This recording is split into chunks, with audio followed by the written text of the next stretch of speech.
शलोम शलोम प्रभु यीशु मसीह नासरी के नाम में।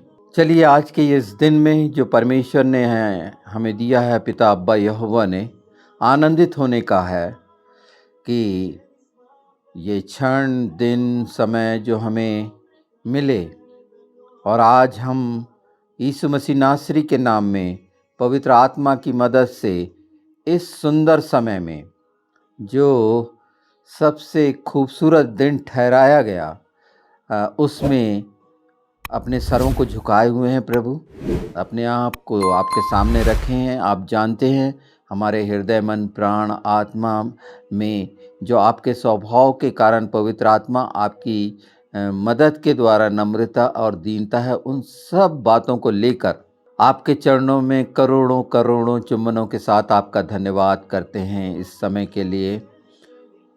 और जबकि ये महत्वपूर्ण दिन आपके द्वारा निश्चित किया गया है और हमने प्रतीति की, विश्वास किया, हमारी आशा भरोसा निश्चित, क्योंकि आप सच हैं, हर बात में आपका वचन सच है और उसकी प्रामाणिकता आपके पुत्र ने की, इस पृथ्वी पर आकर प्रमाणित की। इन सब बातों को स्वीकार करते हुए और आपके बेटे के द्वारा हमने उद्धार पाया, आपके प्रेम को जाना और पवित्र आत्मा की मदद आपके बेटे के द्वारा हमें मिली। हम ये सब स्वीकार करते हुए सारा आदर सम्मान आप जानते हैं अपने मन प्राण आत्मा बुद्धि की सारी शक्ति से देने योग्य हों, पर हम नहीं हैं इस योग्य। हमारा विवेक गवाही देता है और इसमें मदद चाहता है कि पूरी ईमानदारी से हम आपको प्रसन्न करने वाले बने। ये पूरा समय जो परम पवित्र आपकी उपस्थिति में हमेशा से रहा है हमारे जीवनों में, इस कारण हम यहाँ तक पहुँच पाए हैं। इन सब बातों में आपको महिमा आदर सम्मान सर्वप्रथम स्थान देते हैं। अपने जीवन में सबसे ऊपर जो तेरा दिया हुआ जीवन है स्वीकार करते हैं, अंगीकार करते हैं पिता। और इस सुंदर समय को आप जानते हैं, हमारे हृदय का बहुत सी कमजोरियों के साथ हम आपके सामने हैं और आपकी उपस्थिति में हैं और आप सुन रहे हैं। आपने अनसुनी नहीं की और हमने स्वीकार किया इस बात को, इसीलिए हम प्रमाणित हैं आपके द्वारा कि आपने हमें हर जगह बचाया है, छुड़ाया है, सुरक्षा की है, हमारी देख रेख की है। हमारे आने जाने, बोलने बताने, खाने पीने, पहनने ओढ़ने में आप ही के द्वारा हमने सब पाया है। प्रभु हम स्वीकार करते हैं इसको और हम धन्य कहते हैं कि ये आपके जीवित लहू ने, पवित्र लहू ने, धन्य लहू ने हमें योग्य करा कि इन बातों को जाने समझें और वो तमाम पर्दे और अंधकार दूर किए गए हैं वो आपके द्वारा हैं और प्रकाश और सच्चाई हमारी अगुवाई आपके द्वारा कर रही है। सारा आदर सम्मान हमेशा हमारे जीवनों से हम चाहते हैं और इसीलिए अनुग्रह चाहते हैं। हम आपकी धार्मिकता में आए हैं और उसमें सब आपके द्वारा हमें मिला है, ये स्वीकार करते हुए प्रभु कि जो आपका स्वभाव है, जो आपकी शक्ति सौंदर्य है, आपका प्रेम है, आपका वैभव है, आपकी संप्रभुता, हम सर्वांग अस्तित्व पे चाहते हैं कि आपके अनुरूप वो हमारा हृदय मन प्राण आत्मा आपकी बड़ाई करे। हमेशा हमारे जीवनों के द्वारा सर्वप्रथम स्थान आपको मिले। हमेशा हमारे जीवन के द्वारा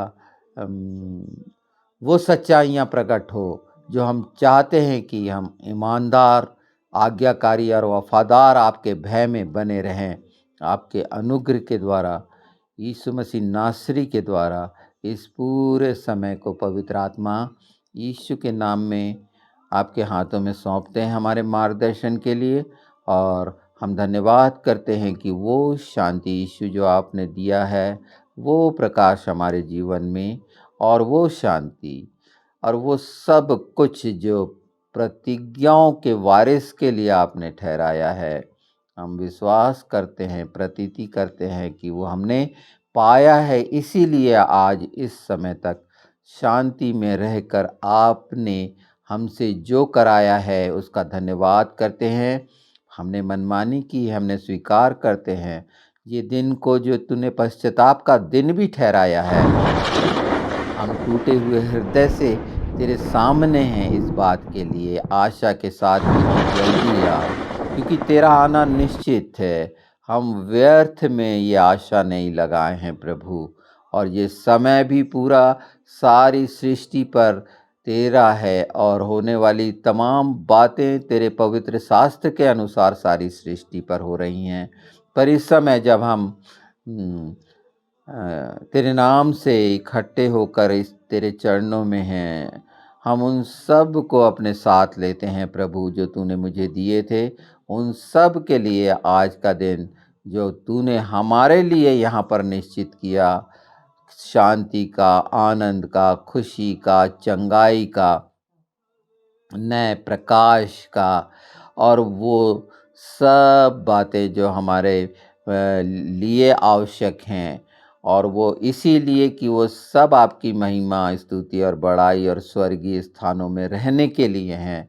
ये मैं उन सब लोगों के लिए मांगता हूँ जो तूने मुझे दिए हैं और जो मुझे जानते हैं, और चाहे वो मेरे करीब हों, चाहे मुझसे दूर हों प्रभु, इन बातों पर मदद चाहता हूँ कि वो प्रेम जो दुष्ट के द्वारा नाना प्रकार के तरीकों से विभाजित करने के लिए है, वो सब समाप्त हो, और आज वो सब जो विश्वास के सद्गुण के अंतर्गत है, हमारे जीवन स्वभाव में सच्चाई के अंतर्गत है, जो तेरे स्वभाव से प्रेरित होकर बढ़ते हैं, करते हैं। तेरे बगैर सब बातें मन की बुराइयों में निहित है, मैं दूर करता हूँ उन सब के लिए अपने जीवन से भी, और तेरी शुद्धता और पवित्रता और वो भस्म करने वाली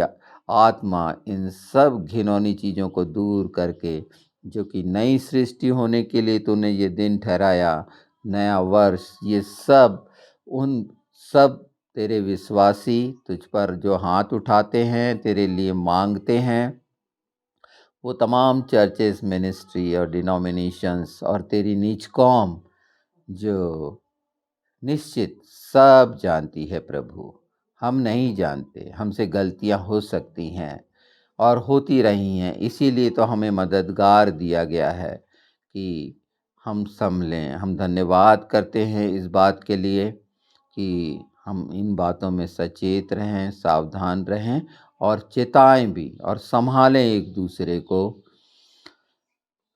आपने सुना प्रभु, इसका हम धन्यवाद करते हैं। आगे पूरे समय में पवित्र आत्मा हमें वो और भी समझ चाहिए पवित्र शास्त्र में से कि हम जो आज जाने वो सब मसीह की देह के लिए मजबूत होने के लिए, और वो इंतज़ार और ये खुशियाँ और उन सब बातों को आज हम जाने पहचाने, और ये भी जाने पहचाने जहाँ तक पहुँचती हैं ये सब बातें यीशु मसीह नासरी के नाम में। फिर एक बार पवित्र आत्मा, हम आपका धन्यवाद करते हैं कि आप हो अपने निश्चित समय पर हमारी अगुवाई करके, हमें भय मुक्त करके योग्य करते हैं कि हमारे ओंठों से सिर्फ और सिर्फ पिता की बड़ाई हो, पुत्र की बड़ाई हो, पवित्र आत्मा आपकी बड़ाई हो,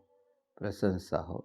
हम आपसे प्रेम रखते हैं, और यही प्रेम जो आपका रखा हुआ हमारे जीवन में है, सारी सृष्टि में सोते की तरह बहे, कि हर दुष्टता, हर घृणा जो बीच में डालता है वो नाश, और नया दिन, नया प्रकाश हर अंधेरे को अलग कर दे इस सृष्टि से हमेशा के लिए। तेरे अनुग्रह के द्वारा हो, तेरे वचन की प्रामाणिकता सजीवित वचन के द्वारा हो, यीशु के नाम में मांगते हैं, आमीन, आमीन, आमीन। हालेलुया। हालेलुया, स्तुति महिमा बड़ाई प्रशंसा राजाओं के राजा तेरी आज के ये दिन में जो तूने हमें दिया, और हम नहीं जानते पर तेरे चरणों में है, तेरी उपस्थिति में है, जो हमेशा से रहे हैं। और तेने अपने पवित्र शास्त्र में अपने लोगों को ये समझ दी, इस पोषण को जो हाजिनों के द्वारा है, सुनने के द्वारा, जिसको हमने पिछले समय से जाना पहचाना है। तो हम शुरू करते हैं तेरे वचन से। परम पवित्र इस बात को सुनेंगे, पवित्र आत्मा उसमें मार्गदर्शन करिएगा। इस योम किपोर के दिन को जो आज 25 तारीख है सितंबर की, और 10 तीसरी है, 10वां दिन है तेरे अनुसार। हम धन्यवाद करते रहें प्रभु, तेरी महिमा बढ़ाई हमारे प्रत्येक क्षण पल हमारे मन प्राण आत्मा से होती रहे। सिर्फ तेरी बढ़ाई। तू कितना भला है कि हमारी सारी चिंताएं दूर करता है। तेरे बड़े बड़े काम हमारे जीवनों में हुए, इसका हम धन्यवाद करते हैं पिता ईश्वर प्रभु। हम याद करते हैं ये जो प्रायश्चित का दिन, तेरे क्रूस की सफ़र जो हमारे लिए जीवन का मार्ग बना, हमें जीवन मिला। हमारी आशा, भरोसा, विश्वास, तूने अजीब शांति दी है इस वक्त। मुझे जो लगता है कि इन क्षणों को मैं ना खोऊं, हमेशा मेरे जीवन में बने रहे। जहाँ बोलना भी छोटा पड़ जाता है, इतना शांत विचार शून्य कर देता है तू। हम इस अवस्था के लिए जो संसार से दूर कर देती है, हम तेरा धन्यवाद करते हैं। ये एक क्षण हम अपनी मेहनत से नहीं पा सकते प्रभु। ये तेरा महान अनुग्रह है जो तमाम बोझ, चिंताएं, परेशानियां हमारे जीवनों से तू हटा देता है। तू विश्वास योग्य है निश्चित। हम इसका धन्यवाद करते हुए हम आगे चलते हैं, और मैं चाहता हूं कि आज हम यशाया 57 को देखें और उसे समझें। आज हम 57, 58 यशाया को सुने और इसको हम समझेंगे पवित्र आत्मा आपकी अगुवाई में, यीशु के नाम में, आमीन। तो यशाया 57 निकालें और पहले पद से पढ़ें। हाँ।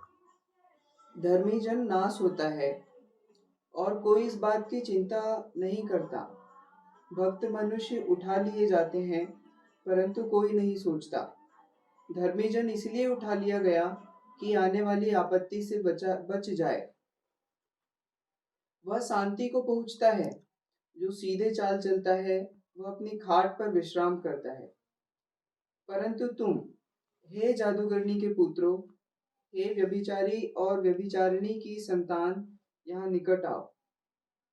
तुम किस पर हंसी करते हो? तुम किस पर मुंह खोलकर जीभ निकालते हो? क्या तुम पाखंडी और झूठे के वंश नहीं हो? तुम जो सब हरे वृक्षों के तले देवताओं के कारण कामातुर होते और नालों में और चट्टानों की दरारों के बीच बाल बच्चों को वध करते हो। नालों के चिकने पत्थर ही तेरा भाग और अंश ठहरे। हाँ, बस यहाँ पर हम रुक जाते हैं, और इससे आगे जो है इन चीज़ों को हमने समझ लिया। हमने ये सुन लिया कि क्या स्थिति है, क्या स्थिति थी, क्या कर रहे थे। अब हम इसके अगले पदों को देखते हैं, 14 से 57, 14। और यह कहा जाएगा, पाँति बांध बांध कर राजमार्ग बनाओ, मेरी प्रजा के मार्ग में से हर एक ठोकर दूर करो। हाँ, ये जो कहा गया, यह हमेशा से, और हम विश्वासियों के लिए ये सब बातों को दूर करने के लिए हमें मार्ग मिला। प्रभु यीशु मसीह नासरी हमारा उद्धारकर्ता, मुक्तिदाता। सिर्फ एक बात कही गई, ये शुरू हुई मार्ग के लिए। पाती बनाओ, कंकड़ पत्थर, ये सारी चीजें अपने मार्ग में जो आता है, चाल चलन में रुकावट, स्वभाव में रुकावट, समानता और स्वरूप में रुकावट डालने के लिए हम उस आत्मिक रास्ते पर इस बात को और सच्चाई से समझें, जानें, पढ़ें कि इसके पहले का थोड़ा सा जो हमने सुना वो क्या दिखाता था, कि मनुष्य क्या कर रहा था, और उसके लिए जो दिया गया। तो शुरुआत क्या है, जो हमने 57:14 से देखी, कि कैसे एक होना है और मजबूती से उस रास्ते की तैयारी करना है, और कैसे साफ सुथरा करना है।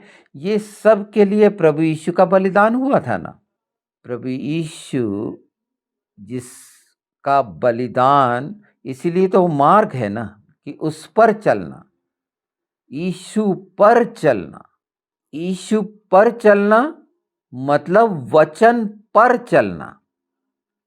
वचन पर चलना तो हमको 119 भजन संहिता 105 कि तेरा वचन मेरे पांव के लिए दीपक और मार्ग के लिए उजाला हो। मैं सांसारिक पैर की बात कर रहा हूँ क्या? इस सांसारिक पैर को मैं प्रभु यीशु के ऊपर रखूंगा क्या? वचन के ऊपर रखूंगा? नहीं, मेरा जो पैर है वो दीपक हो, प्रकाश से। ये शारीरिक दीपक कैसे होगा? ये पैर दीपक कैसे होगा? कभी सोचा है?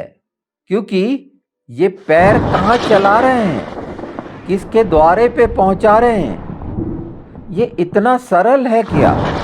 ये जो कह दिया गया है, और रास्ता और चलना, तो हम कितना आदर देते हैं, कितने आज्ञाकारी हैं।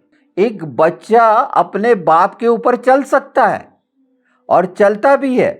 आप सब जानते हैं कि जब बच्चा छोटा होता है, उसको कंधों से पकड़कर जब हम लेटे होते हैं तो अपनी छाती के ऊपर उसका पैर रखे हुए उसको रखते हैं। उससे कोई कष्ट नहीं होता। वो नाजुक पैर आप देखते हैं सब बच्चों के, कितने खूबसूरत होते हैं। तो ये प्रकाश के बिना, वो महिमा के बिना ये पैर खूबसूरत नहीं हो सकते, दीपक नहीं बन सकते। पैर की खूबसूरती, पैर के बालों को काट लेना, नाखून को काट लेना, उस पे जो जो रंग रोगन करना है खूब सारा, वो खूबसूरती नहीं है। पैर के नीचे के तलवे चाहे कितना ही साफ करो, बदबू आती है, एक अलग किस्म की। ये बात लग रही अजीब होगी, पर यहां से शुरू होता है सफर। एक जो हमने चुनाव किया है, हमारा चुनाव क्या है? तो इस सफर से हम, जब से हमने प्रभु यीशु को स्वीकार किया, चले आ रहे हैं, और हम बाट जो रहे हैं ना, हम बाट जो रहे हैं उसके आने की, मिलन की, और पश्चाताप का दिन भी ठहराया गया है। तो पश्चाताप के दिन के बारे में पहले भी मैंने इस बात को कहा है, इसमें सुना गया है, पर एक विशेष बिंदु पवित्र आत्मा यहां पर प्रकट कर रहे हैं, जो मैं कहना आवश्यक समझ रहा हूं। क्योंकि रास्तों के बारे में पहले भी बहुत प्राचीन मार्ग के बारे में बता दिया गया है, और कलवरी का मार्ग और वो भूमि के बारे में भी बता दिया गया है। तो इस बात को ध्यान में रखें कि हम जो चल रहे हैं, जिसके लिए तैयारी कर रहे हैं, और आगे जाना है। अभी हम 57 से निकलेंगे, इस 14 से, और 58 में पहुंचेंगे, पवित्र शास्त्र के अध्याय 58 में। तो क्या ये 58 में पहुंच रहे हैं 57 से निकल के? नहीं, इसमें जो बात निश्चित की गई है, कर्मानुसार मतलब किसके बाद क्या, कौन से क्रम में, क्योंकि हर चीज अनुशासित और नियम जो शब्द आए हैं वो क्रम के लिए आए हैं, सिलसिलेवार, और इसीलिए एक के बाद एक ये डिवाइन पर्व जो लेविटिकस 23 में, और उसके बाद हम इस अवस्था में पहुंचे हैं जहां ये होना है, और अभी भी मौका है कि उन बातों से छुटकारा प्रभु की ओर देखने से, उस पर उस वचन को अंगीकार करने से, उस पर मदद मांगने से वो हमारे लिए दीपक हो जाएगा। और जब वो दीपक होगा तो निश्चित प्रकाश आपको चाल चलन में मिलेगा। फिर शारीरिक ये शरीर के जीवन के लिए, जो ये शरीर का जीवन क्यों, आत्मा का जीवन तो अनंत जीवन के लिए है, ये शरीर का जीवन आवश्यक कभी आपने सोचा है? सिर्फ और सिर्फ ये पवित्र आत्मा का मंदिर अर्थात परमेश्वर का भवन होने के लिए। और ये चीजें अगर आपको जो रखनी है, दीपक रखना है तो निश्चित हमारे जीवन में प्रभु का जीवन होना चाहिए, क्योंकि उसका जीवन है तो हमारा जीवन है, उसके बगैर हमारा शारीरिक जीवन भी नहीं है, आत्मा का जीवन तो दूर की बात है। तो इस रास्ते पर हम अब आगे जा रहे हैं, तो उससे आगे पढ़ेंगे और सुनेंगे इस चीज को।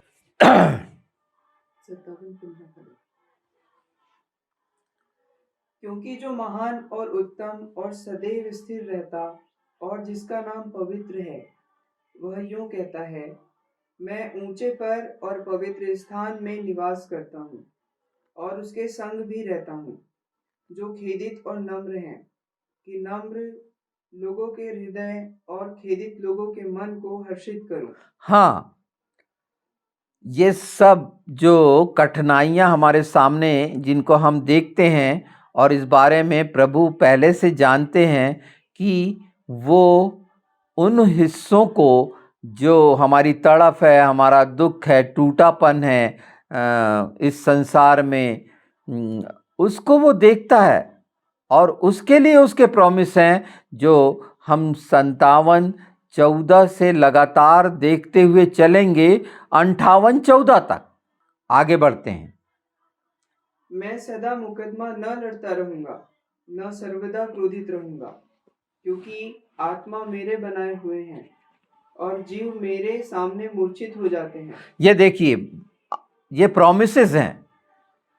परमेश्वर सर्वशक्तिमान सृष्टि रचयिता प्रॉमिस कर रहे हैं हम सब से, चाहे पास हो या दूर हो, पर प्रतिज्ञा का वचन, ये मैंने पहले भी प्रतिज्ञा को वचन प्रॉमिस बताया है, ताव जो बिल्कुल साइन है, एक वसीयत है।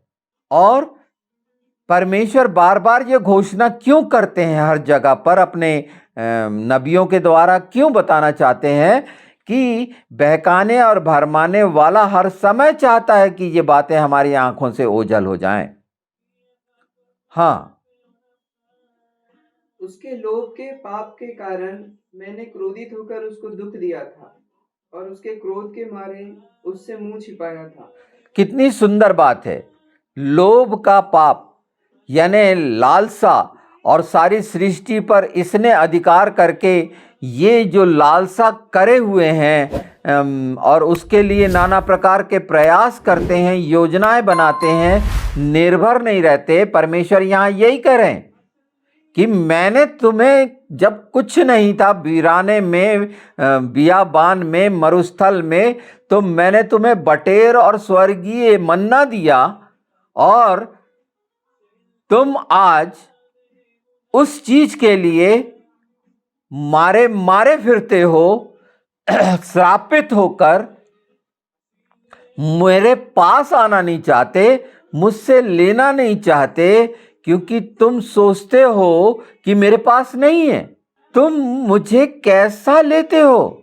जब सांसारिक बाप और माँ के पास जाता है एक बच्चा कि नहीं मुझे थोड़े पैसे दे दो, तो वो क्यों जाता है? क्योंकि उसको मालूम है कि मुझे अपने माँ बाप के पास से मिलेगा।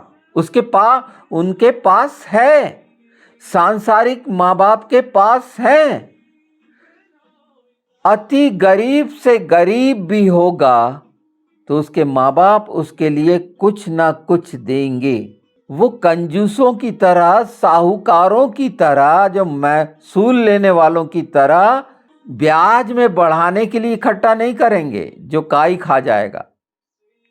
पर ये लोग एक स्वभाव, वो देखिए माँ बाप का एक स्वभाव देखिए, तो स्वर्गीय पिता के पास आप इस बात को कैसे देखते हैं?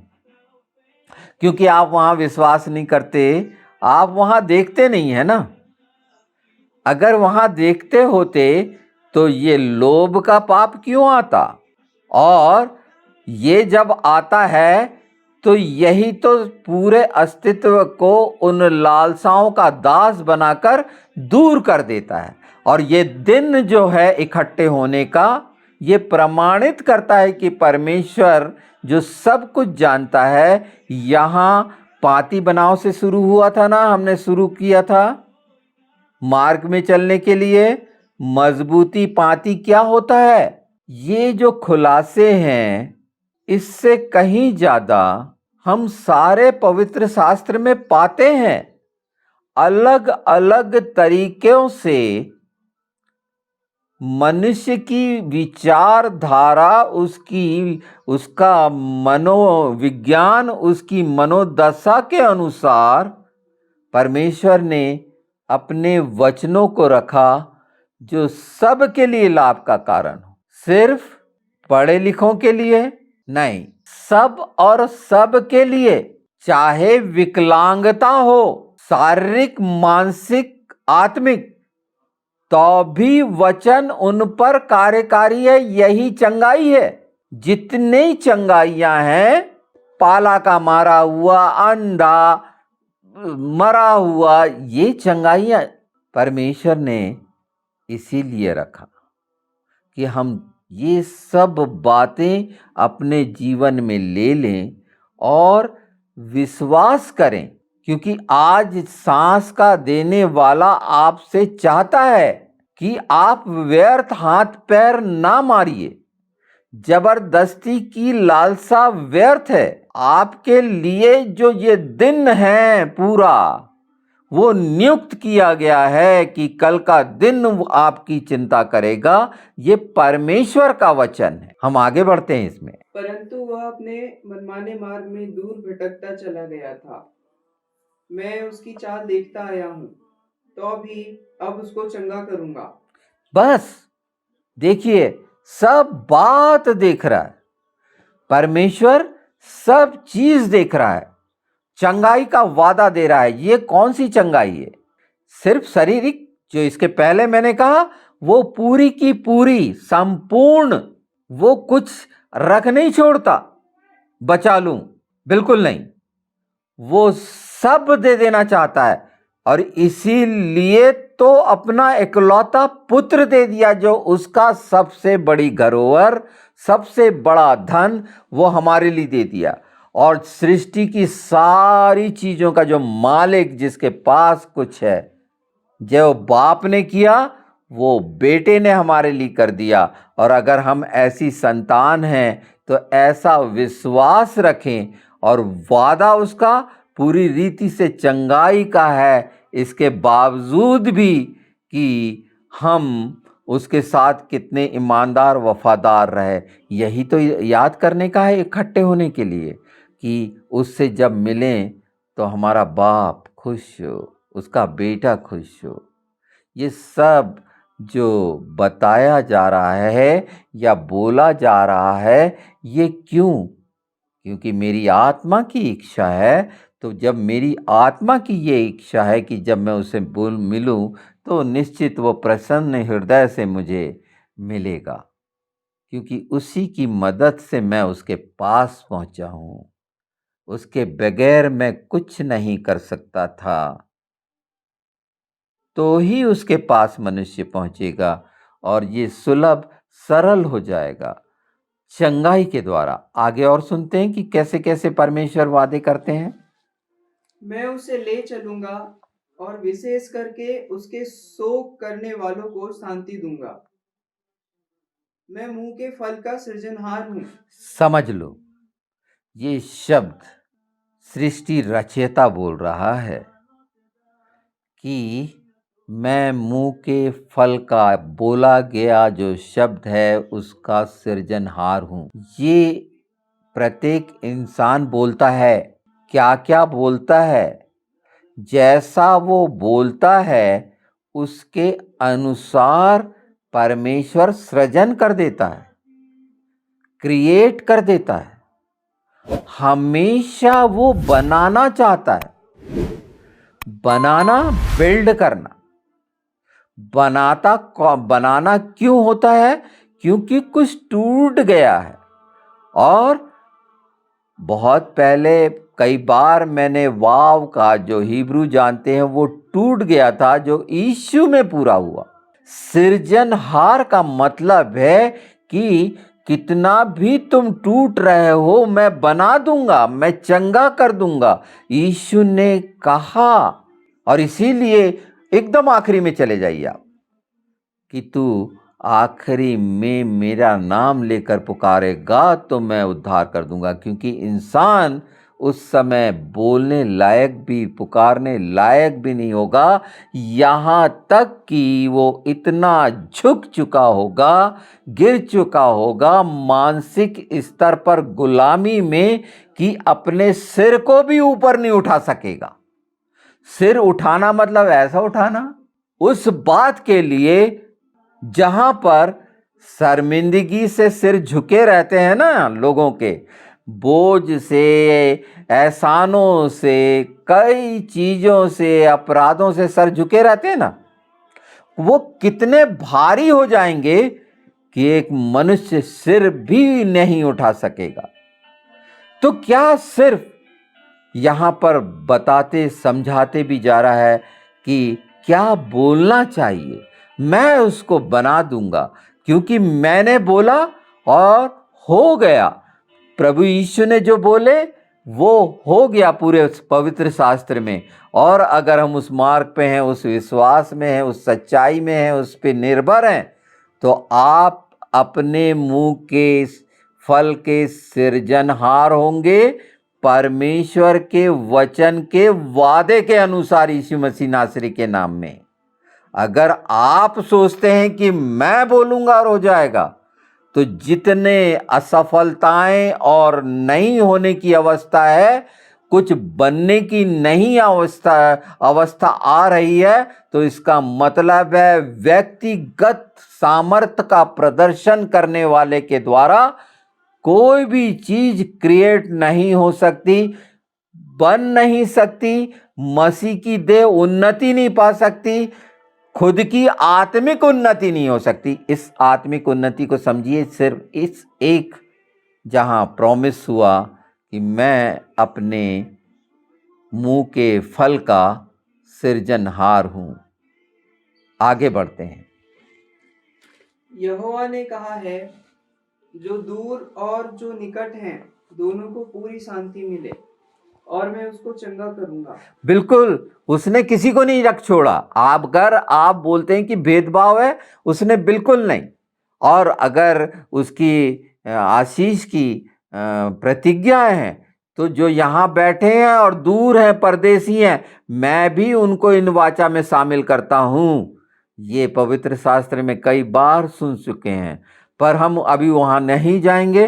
पर उसके वादे सच हैं जो पूरे हुए यीशु के पहले आगमन के द्वारा, और अब जो थोड़े बचे हैं 3, वो पूरे होंगे, जिसमें दूसरा यौम किपुर है। ये पूरे होंगे और उसके साथ हम सदा वास करेंगे।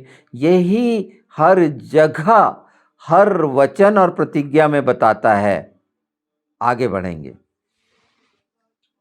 परंतु दुष्ट तो लहराते हुए समुद्र के समान है, जो स्थिर नहीं रह सकता, और उसका जल मैल और कीच उछालता है। दुष्टों के लिए शांति नहीं है, मेरे परमेश्वर का यही वचन है।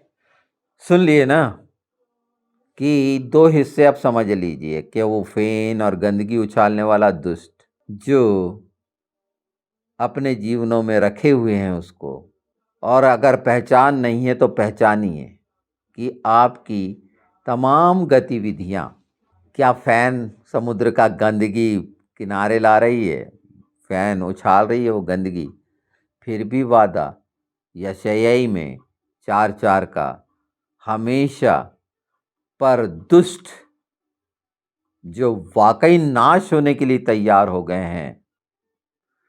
पवित्र शास्त्र में अगर हम पीछे जाएंगे तो भजन संहिता में लिखा है, उसको हम पढ़ लेते हैं, इसमें जोड़ लेते हैं, मैं बताता हूँ आपको। तो हाँ, हम ये भजन संहिता का उस हिस्से को देख लें जो ये हाजिनों से मतलब है, तो इसके लिए निकालें भजन संहिता 58। भजन संहिता 58 जो मैं पढ़ देता हूँ, इसके लिए जो लिखा है 4 में, उनमें सर्प का सा विष है, वे उस नाग के समान है जो सुनना नहीं चाहता, और सपेरा कितनी भी निपुणता से क्यों ना मंत्र पढ़े तो भी उसकी नहीं सुनता। हमने इस समय दुष्टता का पढ़ा ना, ये हाजिनू का समय सुनना नहीं चाहता। एक बालक पेट से निकलते ही झूठ बोलना शुरू कर देता है। निकलते साथ से मेरा मतलब है जब वो समझदार होता है, वो समझने लगता है हर चीजों को, और ये स्थिति रहती है दुष्ट के साथ। ये हिस्सा मैं इसलिए जोड़ देना चाह रहा हूं, इसमें अवस्थाओं को पहचानने, हमने इसके पहले देखा ना क्या निकलता है दुष्टों के द्वारा, तो 51 जरूर पढ़ लेना भजन संहिता, और उसके बाद हर अध्याय हर पद मुख्य है, पर जो इन समयों के अनुसार चल रहा है तो 55 से कम 59 तक तो पढ़ लेना, 55 से 59 तक। ये बात 59 58 4 में, पर परमेश्वर के खूबसूरत वचन सहारा हैं। सहारा शब्द जो हिब्रू में दिखाया गया है वो सामेक के द्वारा दिखाया गया, सहारा, और ये उपयोग हुआ है सहारे में, और वो हमारा सहारा है। ये पूरी बातें सहारा है जो हमें मजबूत करती जाती। जब सब जगह से हार थक के मनमानी करके हम, तो वो कभी अलग नहीं करता, चाहे हमने सुना हो ना सुना हो, कितनी ढिठाई करी हो। दुष्टता का तमाम स्वभाव दिखा रहा है। मनुष्य दुष्ट नहीं है, परमेश्वर मनुष्य को दुष्ट नहीं बोल रहे हैं, उसके पीछे दुष्टता जो जिसके अधीन और गुलामी में है उसको व्यक्त कर रहे हैं। अब हम यशायाह में आगे जाएंगे। हाँ, शुरू करें। गला खोलकर पुकार, कुछ न रख छोड़, नरसिंगा का सा ऊंचा शब्द कर। बिल्कुल, मेरी प्रजा को उसका अपराध अर्थात Yes. याकूब के घराने को उसका पाप जता दे। ये सब कुछ चल रहा है, ये सब जताना चल रहा है, और पूरी ऊंची आवाज और खुले तरीके से सबको शामिल करके, क्योंकि सबको शामिल करना है, अकेले नहीं। पंक्ति बांधना है ना, एक होना है ना, तो सब शामिल होंगे, और ये सब है। और चिताना वो अपराध, अपराध चिताने का मतलब क्या है? जो नहीं दिख रहा है उसको दिखा देना, जिस बात की समझ नहीं है। कई बात ऐसी होती है ना, इंसान देखता रहता है, करता रहता है, पर उसे पता नहीं रहता कि ये गलत है। कई स्थितियां हैं, और इसी का तो लाभ उठाता है वो दुष्ट, वो शैतान। और परमेश्वर उसके तमाम पर्दे फाश और पर्दे गिराना चाहता है, वो छिलके उतार देना चाहता है कि हम साफ साफ देखें। हम आगे जाएंगे। वे प्रतिदिन मेरे पास आते और मेरी गति बूझने की इच्छा ऐसी रखते हैं मानो वे धर्मी लोग हैं।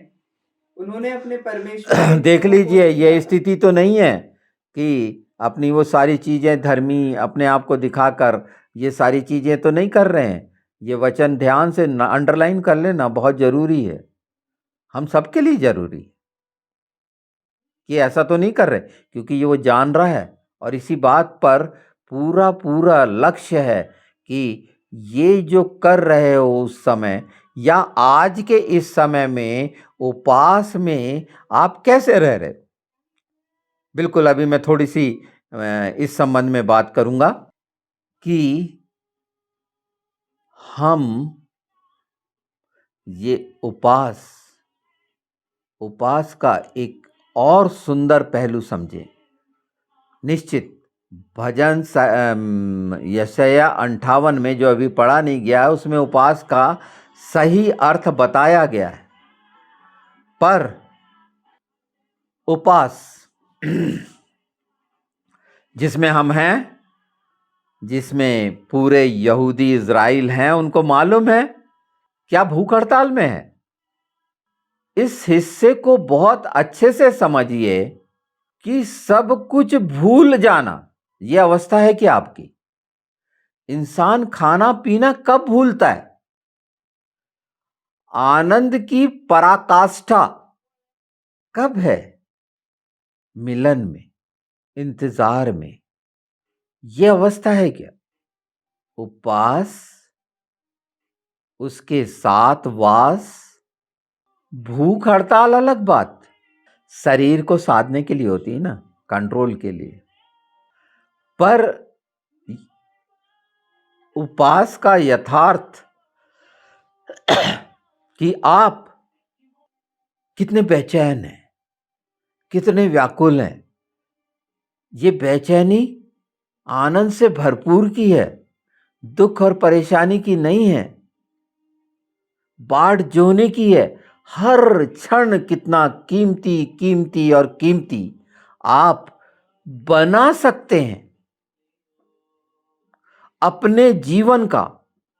उसके साथ उतनी ही तेजी उसकी है। वो आपसे इतना प्यार करता है, आपके लिए यही तो कहा गया है, संपूर्ण मन, संपूर्ण प्राण और संपूर्ण बुद्धि से क्या कर? उससे प्रेम कर। आप क्या कर रहे हैं इस खूबसूरत समय में? निश्चित बहुत सारी रुकावटें और बाधाएं ऐसी बातों में आती हैं कि ये वो वचन हो सकता है सुनते समय जब आप ये ऑन करके सुन रहे हो तो पता चला आपके यहाँ की लाइट चले गई। ये खूबसूरत बात के लिए हो सकता है इंटरनेट बंद हो गया। व्यवधान, इसको तोड़ दो, इस बात को समझ लो। उपवास के आस इस खूबसूरत हिस्से को आप पहचान रहे हैं। मैं बार बार बोलूंगा कि चाहे वो दुष्ट आपके ना पहुंचने दे रहा हो, सुनने ना देना चाहता हूं, मैं बार बार बोलूंगा इस बात को कि ये बेशकीमती उपवास जो मनुष्य रखना चाहता है, प्रेम का प्रगटीकरण चाहता है, आतुर रहता है, व्याकुल रहता है मिलन के लिए। किस बात के लिए उपवास करते? सर्वोत्तम उपवास कौन सा होगा? निर्णय, लक्ष्य आपका है कि आपके द्वारा जो लिया जाएगा वही तो दिया जाएगा। तो जो ले रहे हैं आप, और सारा स्वर्ग खुला हुआ है आपके सामने यीशु के नाम के द्वारा, उस नाम के द्वारा, क्योंकि आपने मुंह से अंगीकार करा है और मन से माना है, तो ये तो आनंदित होने का है। हम वचन के इस खूबसूरत पवित्र दिन में, योम किपुर में, एटोनमेंट में, इकट्ठे होने के पर्व में, पश्चाताप के दिन के पर्व में, मिलन के पर्व में, इसमें से चूज आप करिए कौन से पर्व में, जिसके एक बहुत छोटे हिस्से को हम जानते समझते और सुनते आ रहे हैं। तो ये उपवास में रहना और उस जिसकी हम बाढ़ जो रहे हैं, तो आपके हृदय में क्या हलचल है, आपके विवेक में क्या है, आपकी आत्मा में क्या है, और नहीं है तो ये जो मिल रहा है उससे भर लो कि हाँ, अब जब भी उपवास करो, जब भी ये, तो उसका लक्ष्य हो। 58 में तो निश्चित बता दिया गया है। अब हम आगे चलेंगे इन पदों के। वे मुझसे धर्म के नियम पूछते और परमेश्वर के निकट आने से प्रसन्न होते हैं। वे कहते हैं, क्या कारण है कि हमने तो उपवास रखा, परंतु तूने इसकी सुधि नहीं ली। हमने दुख उठाया, परंतु तूने कुछ ध्यान नहीं दिया। सुनो, उपवास के दिन तुम अपनी ही इच्छा पूरी करते हो और अपने सेवकों से कठिन कामों को कराते हो। सुनो, तुम्हारे उपवास का फल यह होता है कि तुम आपस में लड़ते और झगड़ते और दुष्टता से घूंसे मारते हो। जैसा उपवास तुम आजकल रखते हो, उससे तुम्हारी प्रार्थना ऊपर नहीं सुनाई देगी। जिस उपवास से मैं प्रसन्न होता हूँ, अर्थात जिसमें हाँ, यहाँ स्पष्ट वो बता रहा है, परमेश्वर स्वर्गीय पिता, पिता पुत्र पवित्र आत्मा में सिर्फ पिता नहीं, अलग अलग समय सबके एक एपिसोड हो चुका है। और पवित्र आत्मा का ये समय है, कईयों ने तो ये कह दिया था कि पवित्र आत्मा का काम खत्म हो गया, अनुग्रह समाप्त हो गया।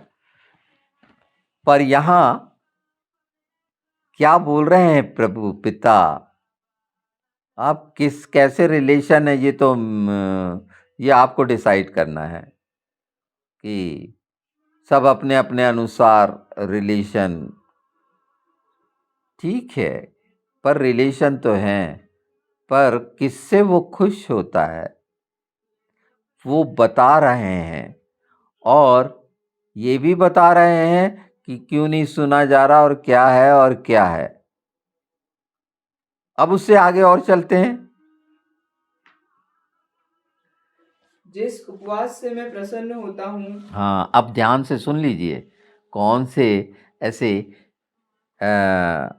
जो आपको तैयार करेंगे इस बात के लिए कि सचमुच में आनंदित होकर उससे मिलो, उसकी उपस्थिति को लो। वो हर जगह है, हर समय है। पवित्र आत्मा आता जाता नहीं है कि आ जाओ पवित्र आत्मा अब, ऐसा नहीं है। ये ऐसा बोलना मुंह के फल का सृजन हार जो बन रहे हो तो खुद ही टाइम बॉन्डेड कर रहे हो। आप पवित्र आत्मा को एक छोटे से समय के लिए, तो आप क्या डिसाइड करते हैं कि वो आप हमेशा आपके साथ रहें, आप उसके साथ रहें, या वो छोटे छोटे, बिल्कुल छोटे छोटे से? क्यों? क्योंकि इस बीच में संसार और शरीर के काम करोगे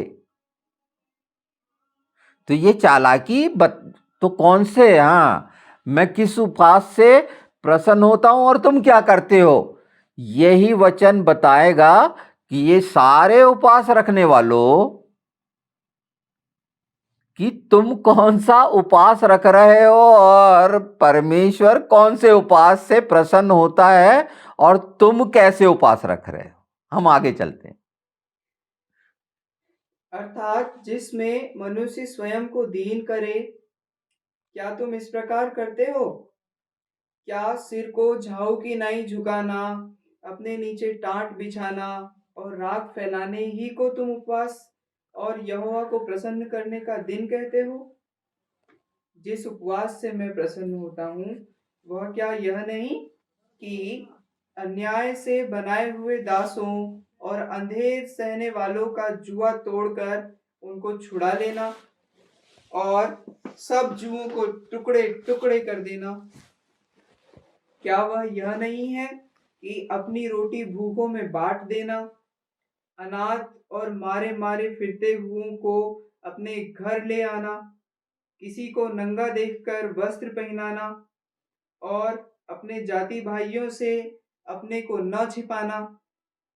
तब तेरा प्रकाश पौ फटने की नाई चमकेगा। बस बस बस बस, इसके आगे कितनी खूबसूरत बातें हैं वो अभी हम सुनेंगे। ये सब जुआ और सब सुने ना अभी, तो जुआ से याद आया क्या, मैं जो इस समय 57 और 58 की बात कर रहा हूं यशया। तो ये जुआ का कितना गहरा हिस्सा और तोड़े जाने का जो तोड़ा गया और प्रभु यीशु ने कहा मेरा जुआ ले लो, ये शैतानियत के जुए से क्यों दबते हो। और इसीलिए ये शैतानियत के जुए का बोझ, वो तमाम पापों का बोझ लिए जो फिरते हो, कौन सा श्रम करे थे, कौन सा परिश्रम किया था, कैसा उपवास रखा था, ये सब बातें आ गई ना सामने। कितने साफ तरीके से आई हैं ये बातें पवित्र शास्त्र के द्वारा हम सब के लिए। इस पर हम कैसा ध्यान लगाते हैं, कैसा देते हैं और सतर्क करते हैं। आनंद से भरपूर हो जाना, उपवास को पूरा कर लेना है। अपनी इच्छाओं के लिए उपवास रखना चिंता और परेशानी अपनी, जबकि मांगने के पहले मिलने का वादा है। पूरा कोटा निश्चित है, ना तुम बटोरोगे तो ज्यादा बटोर पाओगे, ना कम होगा, ये बराबर रहेगा हमेशा।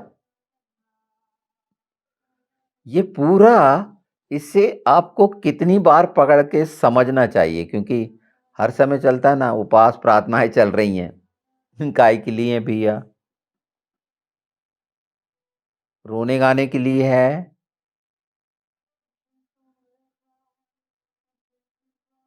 टाट में बैठे। आज उपवास का दिन है, मैं तो कुर्सी में बहुत आरामदायक कुर्सी में बैठा हुआ हूं, आज उपवास में हूं ना, तो तेल लगाया हूं क्या? नहीं। कुछ लगाया है क्या ऐसा कौन सा वाला जो अलग अलग नाम से आते हैं? नहीं। कौन सा तेल बह रहा है, कौन सा तेल? तो वो जो मैं तेल चाहूंगा वो तो मेरे को मिलेगा ना, वो बहेगा ना, मेरी दाढ़ी से भी नीचे टपकेगा, वो टपक रहा है क्योंकि देने वाले के पास कम नहीं है। यानी हम आगा जाएंगे, उसके पास इतना है। तो ये प्रेम का तेल, ये समझ का तेल, ये तमाम प्रकार के अभिषेक के तेल सोता बने हैं ना, तो वही तो निकल रहे हैं ना। तो ये सोता यीशु है ना, मेरे अंदर कोई मेरा सोता, व्यक्तिगत मेरे नाम का सोता, जैसे मेरे नाम का घर नहीं। कितनी अजीब बात है कि मनुष्य उसको जगह नहीं देता। आप ये जो पढ़े हैं, इसको जितनी बार पढ़ेंगे इससे भी खूबसूरत पवित्र आत्मा आपको, पर आप अगर समय निश्चित कर देंगे, नहीं मैं प्रार्थना के ही समय पवित्र आत्मा को बुलाऊंगा, मैं सोते ही समय पवित्र आत्मा को बुलाऊंगा, मैं चंगाइच करते समय बुलाऊंगा, तो ठीक है, आपने निश्चित किया समय। और अगर इस बात का ज्ञान नहीं था तो सुधार कर लो कि 24 घंटे उसके साथ, तो 24 घंटे साथ रहना है, तो फिर ऐसा नहीं कि पवित्र आत्मा को साथ रखे हुए हैं, वो साथ में हैं और वे विचार कर रहे हैं, शराब पी रहे हैं और वो तमाम अनाज्ञाकारिता कर रहे हैं। तो वो बोल रहा है ना पवित्र शास्त्र में, सब देख रहा हूं तुम्हारे सारे काम सब। तो पवित्र आत्मा इस समय साथ में रखे हुए हैं, वो बहुत डेलिकेटेड हैं,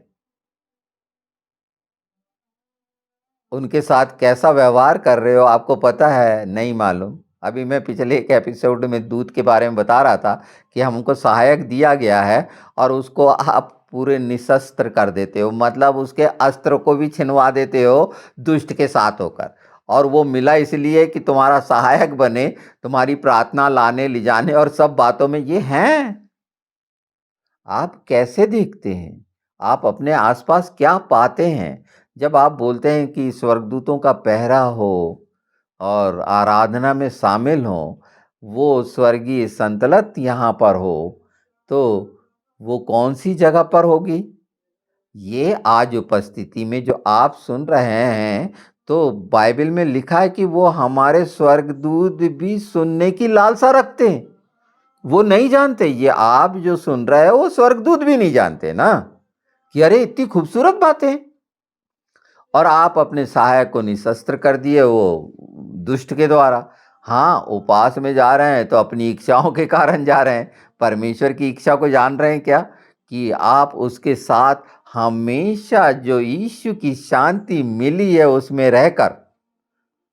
यहूदियों ने नहीं स्वीकारा ना, अभी वो जो उपवास रख रहे हैं कितना बढ़िया है। आज वो उपवास रखेंगे, कल अपने बच्चों को बुलाएंगे, खुशी मनाएंगे, कितना सुंदर है।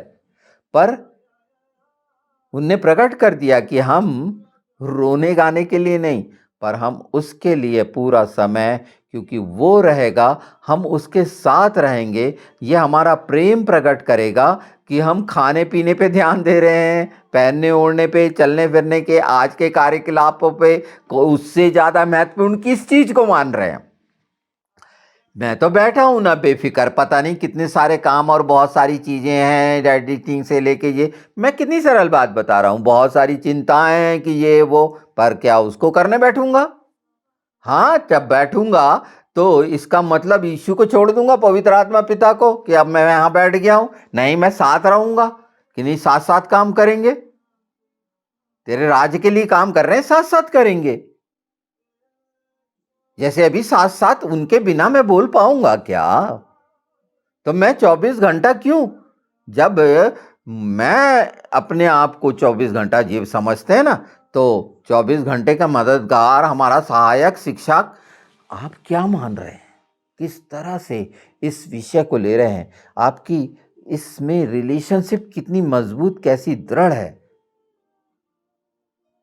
ये पूरा पवित्र शास्त्र जो उपवास को दिखा रहा है, और वो जुए को, उन रास्तों को, गिनती की चीजें हैं। कठिन क्यों बनाते हो? थोड़ा सा वेट कर लो, थोड़ा इंतजार कर लो। जैसे ऐसे इंतजार कर रहे हो, तो एक शानदार इंतजार करना सीख तो लो।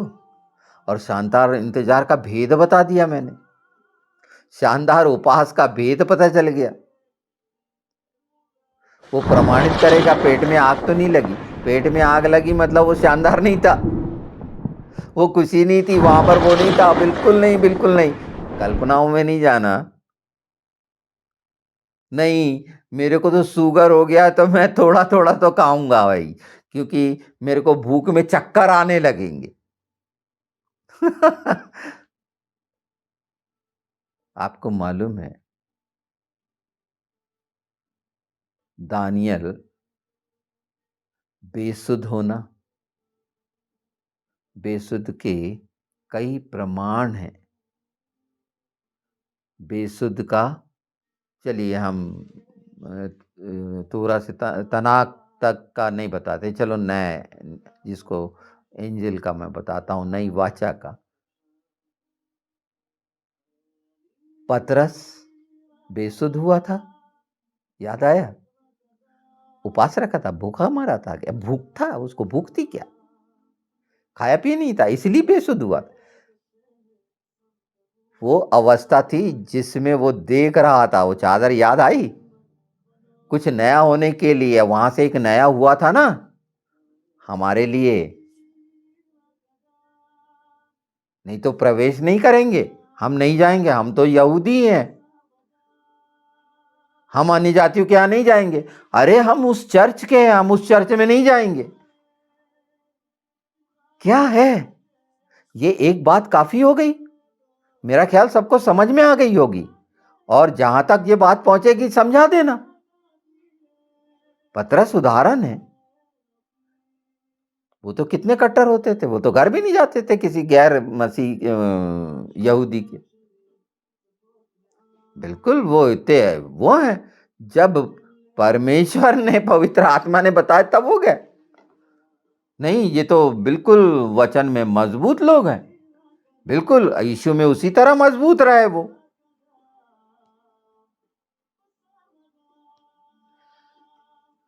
शुरू की तमाम एक्लीसिया शब्द है, ये सब खूबसूरत बातें पवित्र आत्मा प्रकट करते हैं।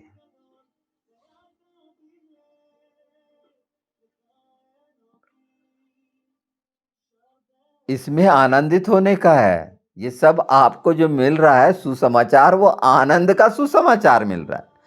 उपवास के साथ, योम किप्पोर के उपवास के साथ, इस नए होने के, नई सृष्टि होने के इस गुप्त पहलू को पहचाने आपने, जो आनंद के साथ। इसके बाद पता नहीं कितने उपवास आप रखेंगे।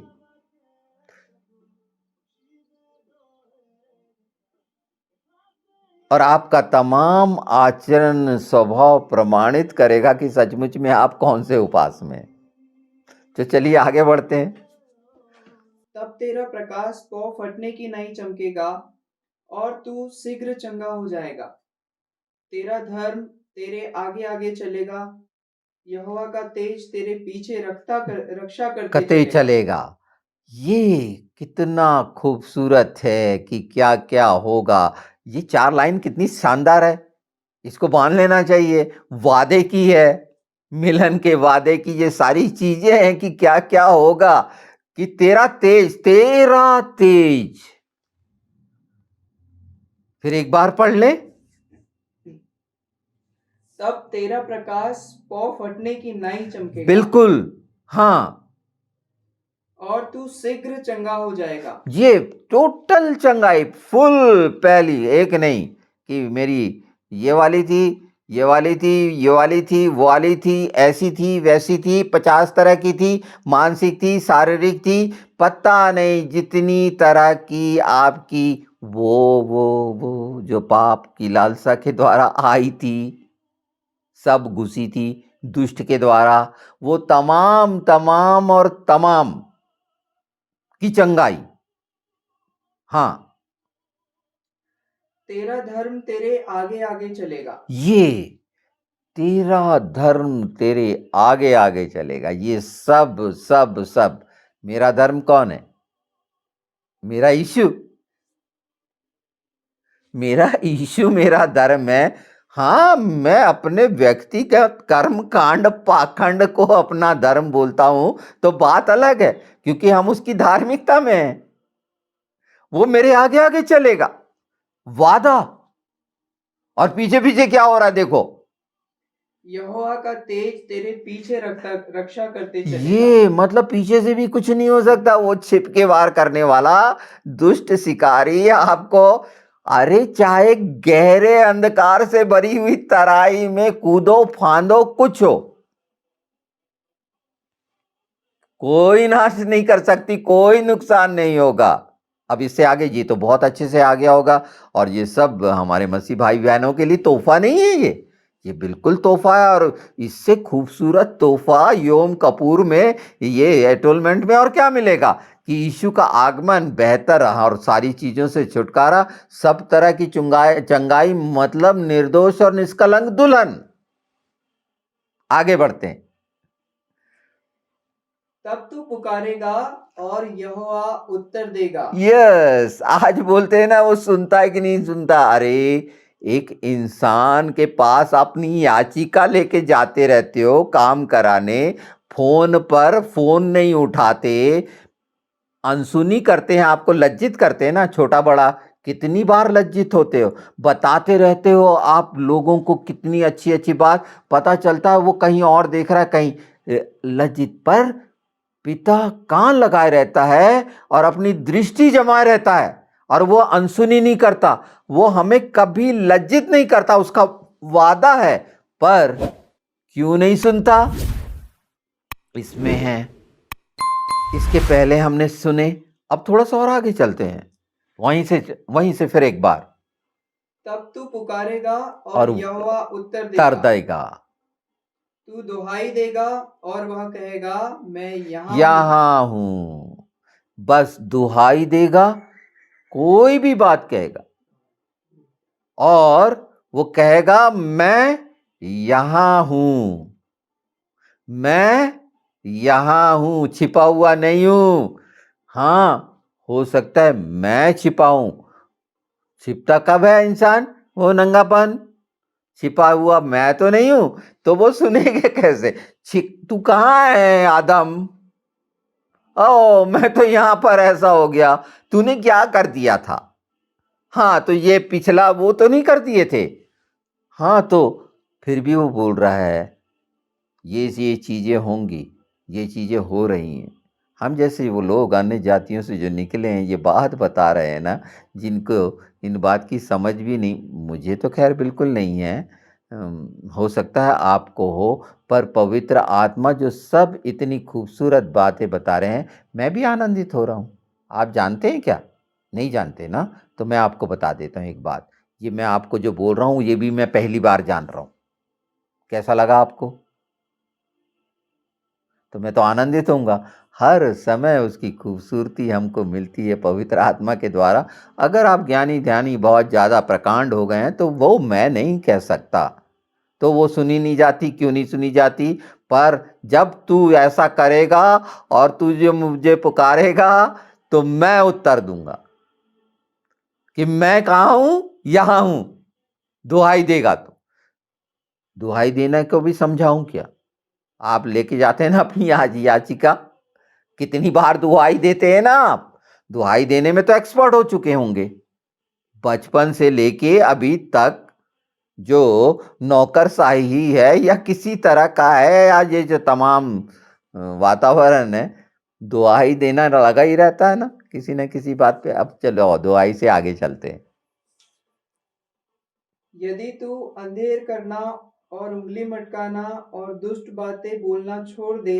हाँ, रोड के किनारे खड़े होके क्या होता है, घर के सामने सब इकट्ठे होके क्या करते हैं? झूठ बातें बोलते हैं, उंगली कैसे कैसे मटका के बताते हैं वो, ये या हाँ हाँ हाँ, चारों तरफ घूम जाती है। और क्या बोला? अंधेर करना। हाँ, और मिल के जब अंधेर करते हो, भजन संहिता एक याद आ गया होगा। हालेलुया। और वहीं से तो शुरू है, इसको छोड़ दे, आगे बढ़ते हैं। उदारता से भूखे की सहायता करे और दीन दुखियों को संतुष्ट करे, हाँ तब अंधियारे में तेरा प्रकाश चमकेगा। बिल्कुल, इसके समय प्रकाश का बता दिया, आगे पीछे क्या क्या रहेगा। और ये सारी चीजें करने लगे तो तेरा प्रकाश चमकाएगा। तेरा प्रकाश, हमारा प्रकाश, उसका वादा। अब हमारा प्रकाश कैसा होगा, इस विषय पे देखना है। अपने जीवन में अपने द्वारा कैसे प्रकाशित, आपका प्रकाश ऐसे जो सूरज जैसे ऐसे चमक रहा है, ऐसा होगा? नहीं, बहुत चमक रहा था वो, नहीं। तो आपके द्वारा ये सच्चाई वचन की प्रकट होगी और वो प्रकाशित होगी, और हृदयों को राहत मिलेगी, शांति मिलेगी। यही तो प्रकाश है। हाँ तब अंधियारे में तेरा प्रकाश चमकेगा और तेरा घोर अंधकार दोपहर का सा उजियाला हो जाएगा। बिल्कुल, दोपहर का सा उजाला करो ना, कितना साफ साफ दिखने लगे, साफ साफ हर चीज स्पष्ट हो जाए। यहाँ पर अभी हम आके रुकते हैं, है ना, ये दोपहर के उजाले पर, क्योंकि आज हम इस पर पूरा जाएंगे और इसमें देखेंगे हम कि परमेश्वर ने अपनी लय व्यवस्था 16 में इस संबंध में क्या रखे हैं। नियमित ये चीज़ें जो गिनती में हैं, इन चीज़ों को थोड़ा थोड़ा हम देखेंगे, और यहाँ तक जा रहे हैं, ये उसकी उपस्थिति में वो सुन रहा है, ये उपस्थिति है, और हम सब साथ। आप मुझे जानते हो या ना जानते हो, मैंने इच्छा रखी हुई है। तो जब ये इच्छा रखी है, परमेश्वर के काम सब अनलिमिटेड है, उसको मैं क्यों बाउंडेड करूं? नहीं, मैं उसको नहीं, नहीं नहीं नहीं, हम सब जो मसीह में एक देह हैं, ये सब जगह पवित्र आत्मा निश्चित आपके दिन, आप कुछ भी कर रहे हो, चाहे ये ना सुन रहे हो, इस क्षण को अगर इस टाइम को नोट कर लोगे आप, तो ये उपस्थिति में पवित्र आत्मा आपको उसी उपस्थिति में रखेगा। ये निश्चित मान के चलो, जिस उपस्थिति में मैं हूँ। तो जिस उपस्थिति में मैं हूँ कैसे कह सकता हूँ? क्योंकि ईश्वर ने मुझसे वादा किया, आपसे वादा किया, जहाँ मैं हूँ वहाँ तुम भी रहो। आमीन है ये। इसका मतलब क्या है? कि ये हर समय का है और इसका आनंद लो। ये जीवन का आनंद लो। ये संसार के, ये खत्म होना है। आनंद उसके साथ है, संसार के साथ तो संसार का ईश्वर तुमसे गुलामी करवाएगा, और वो कर रहे हैं, देख ही रहे हो कितनी सारी गुलामी, क्या क्या करना पड़ता है। यहाँ वो तुमसे कुछ भी नहीं चाहता।